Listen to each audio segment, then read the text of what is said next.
नमस्कार,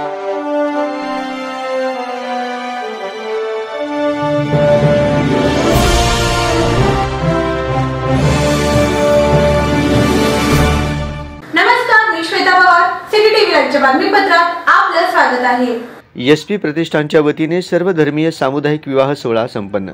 भीम युवक क्रीडा मंडळ एसपी प्रतिष्ठानच्या वतीने आयोजित करण्यात आला होता। यंदाचे 6वे वर्ष होते। या विवाह सोहळ्यात 6 जोडप्यांनी रेशीम गाठ बांधत सोनेरी आयुष्याला सुरुवात केली।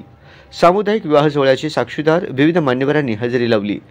सिद्धेश्वर पानगळे यांच्या मार्गदर्शनाखाली समीर पानगळे यांच्या नेतृत्वाखाली हा विवाह सोहळा संपन्न झाला। कार्यक्रम प्रमुख उपस्थिती माजी गृहमंत्री सुशीलकुमार शिंदे, आमदार प्रणिती शिंदे, सुधीर खरटमल, सुरेश हसापुरे, जोडवाईपेठ पोलीस ठाणे police inspector Rajendra Karankot, Sushil Bandpatte, Rajabhau Mane, Sangita Jogdandkar, Ramesh Hotkar, doctor Shailesh Patil, Ravi Bansode, Prathamesh Kothe, Anand Chandanshive, Shantisagar Sarwade, Shashikant Kamble, Ganesh पुजारी, सुरेश बिद्री, दत्ता सरवदे, राज सलगर, सुहास सावंत, श्रीकांत गायकवाड आदींसह पदाधिकारी व वराड मंडळी मोठ्या संख्येने उपस्थित होते।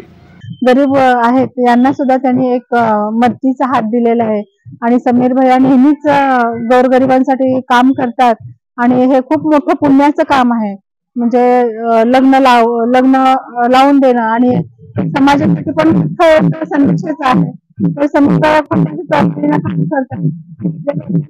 वाटतच नव्हतं की म्हणजे ते सामुदायिक विवाह सोहळ्यामध्ये त्यांचा विवाह होतो, त्यांना अगदी घरच्या प्रकारे ते घरी कसं आपण विवाह संपन्न करतो त्या प्रकारे ते सगळे एन्जॉय करत होते। इथे रुखवत सुद्धा दिलेला आहे, म्हणजे सोफा दिलेला आहे, कपाट दिलेला आहे, गरजेच्या सगळ्या वस्तू दिलेल्या आहेत।